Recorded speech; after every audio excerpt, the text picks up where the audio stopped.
Warning: our YouTube channel and its videos may contain scenes, language, and content that may not be appropriate for all audiences. These videos include surveillance footage, undercover pursuit of suspects, actual police and rescue operations, and fearless confrontations. If you do not approve of the content, please do not watch our videos. If you wish to continue, we strongly advise that you proceed with caution. Viewers' discretion is advised. Massacre sa Cavite dahil sa selos at pera. Suspect retiradong sundalo. Video ng krimen, hawak ngayon ng kilos pronto. Silipin! Kayo po'y nanonood pa rin po ng Kilos Pronto. Alam mo, Nika, nung nakaraang linggo, meron tayong nabalitaan na may estudyanteng namatay. Pero humingi ng tulong itong batang ito, pero hindi tinulungan ng mga bystander at ilang pang mga nandun sa lugar sa pinangyari ng krimen. Bakit ganun yung nangyari? Baka siguro ayaw nilang masama at madamay sa krimen. Parang nagkibit-balikat na lang. Kunyari, nagtakip na lang ng mata. Ganun, so ganito po ang hinaing ngayon ng kaanak rin po ng mga biktimang lumapit rin po sa atin dahil po mismong mga barangay tanod na nakakita daw ho sa walang haba sa pamamaril kamakailan sa Cavite, pero patay malisa rin po sila sa krimen.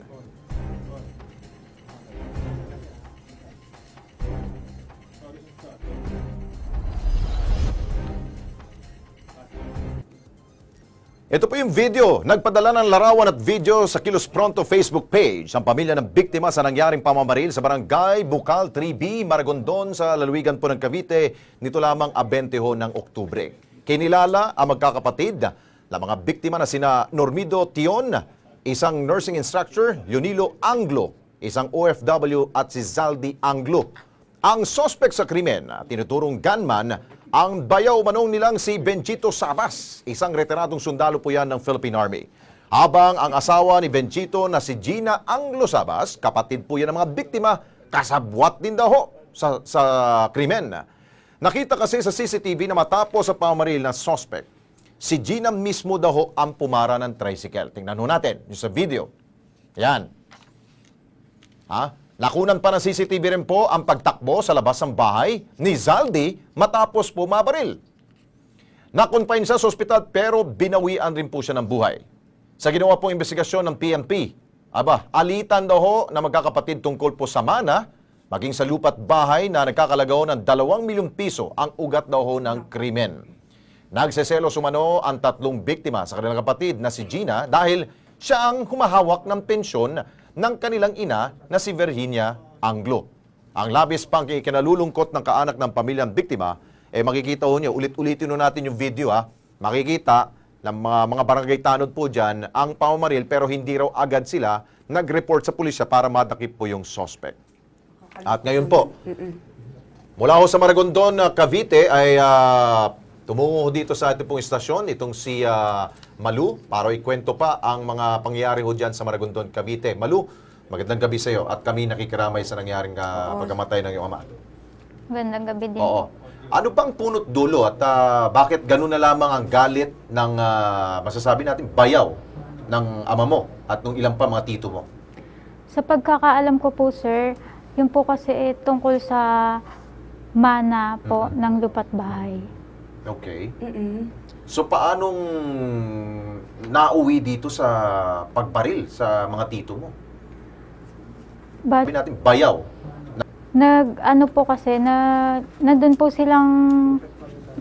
yung si Gina Anglo sa bahay po, bali. Yun po, ano na lang po kasi kami na bigla pong pumunta doon si Benji Sabas at pinagbabaril yung tatay ko, yung tita ko, tsaka tito ko. Nandun ka sa pangyayari? Bali, napanood ko po sa CCTV. Pero hindi ka na doon mismo nung nangyari ito. Opo. Anong makukuha niya sa pamamaril, no? Kung kunyari mapatay nga niya yung mga kamag-anak niyo, yun nga po yung hindi din namin alam, ma'am. Bali, inaano po namin, bakit hindi na lang po niya tinakot yung mga kapatid niya kung ano. Pwede naman mapag-usapan na lang siguro kung mana yung no? Tsaka nagtataka din po kami, bakit parang kasi pares silang naka-jacket, pares pa sila ng jacket nung oras na yon, nakita lang po sa CCTV na pares sila ng suot. Bago yung insidenteng ito, meron ba kayong kutob na galit na tong mga kamag-anak nyo? Opo. Nabigla rin kayo? Nabigla nga din po ako sa pangyayari. Nasa trabaho po ako noon sa pinakamalapit pong convenience store sa pinangyarihan po ng incident po. Bali yun nga po, wala pong tumulong sa tatay ko. Okay. Ngayon, Malu, ang iyong tito na siyang bumaril ay hindi pa rin nadatakip ng Hindi PNP, no? Pero yung tita mo na si Gina ay Nasa Maragondon Police Station po. siya yung nahuli. Oh. Ano ito? After na nangyaring krimen, agad siyang nadakip kagad o matagal pa panahon? Anyong araw na din po yun. Same day? Opo. Okay. So, anong gusto mo mangyari ngayon, Malu? Ang gusto ko lang po kasi mangyari, yung mga tao po, yung mga tanod, nandun po sila sa pangyayari. Meron pa pong on-duty na tanod doon. Narinig po nila na may nagbabarilan na. Tapos nakita pa po nila yung tatay ko. Kung hindi pa po ako tinawag nung on-duty guard namin doon sa pinagtatrabahuhan ko, bali wala po talaga magdadala sa tatay ko sa ospital kasi Grabe wala naman. po talagang tumutulong. Teka, anong oras ba to, Malu? Araw. Mag-aalas 3 po. Alas 3 na Mag-aala- hapon. Pakiulit Opo. ka natin yung video kung ito yung sinasabi ni Malu na yung mga tanod na walang ginawa. Makikita sa video yun, di ba? Oo. Imagine Oo. mo yan, no? So, ikaw na rin, Alas 3 Malu, ng ang hapon. nagsugod sa iyong Opo, tatay sa ako po. ospital. Opo. Paano mo ginawa yun?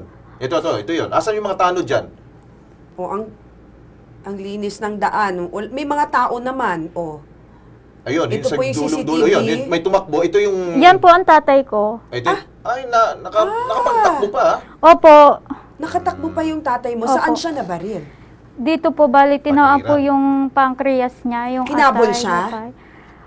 Nakita ko po sa CCTV, inaabangan pa po kami nung bumaril po. Hawak pa po niya po yung baril. Bali, nakikita pa po niya ako na tumatakbo dun sa tatay ko. Oo.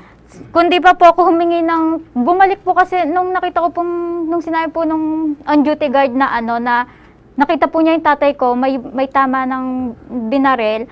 Tumakbo po ako sa tatay ko, tapos tinanong ko kaagad kung ano nangyari. Sabi ng tatay ko, idala mo ako sa ospital, binaril ako ni Benji.